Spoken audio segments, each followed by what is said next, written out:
Amici di Miss Topolini Channel, sono Mr. Rocco e siamo arrivati all'ultimo casting di questa edizione 2011. Vi presento l'aspirante Miss numero 91. nome e cognome. Martina Rubino. Martina Rubino. Allora Martina, complimenti, abbronzatissima, bellissima. Anche te la scelta di venirci a trovare in questo ultimo giorno di casting, come mai? Un po' per gioco, un po' per sfida, per gioco principalmente. Per gioco, vabbè, giusto, per gioco tante volte nascono le cose più belle, vero? Esatto. Allora, senti, raccontaci un po' di te, siamo tutti curiosi, so che stai tremando dall'emozione, ma devi stare calma e tranquilla, devi semplicemente dirci chi sei, cosa fai, cosa sogni.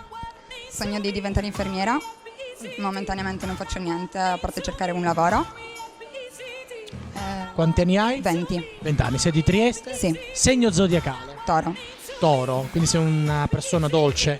Sì, ma anche testarda. Anche testarda, ma la testardaggine la trovo sempre una grande qualità nella vita di solito, no? Dipende Dipende, dalle situazioni. giustamente. Senti, qualcosa di più intimo così, una bella ragazza come te, sei fidanzata? No. Come mai?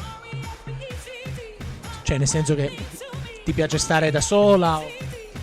Arriverà quello giusto prima o poi. Vabbè, sicuro, quello è sicurissimo. Senti, un portafortuna per finire per questo concorso? No, non in particolare. Vabbè, allora guarda la telecamera. Adesso per te l'opportunità di salutare e dire tutto ciò che vuoi. Saluto la mia famiglia, la mia migliore amica Martina Galante. Un bacio a tutti. In bocca al lupo. Crepi.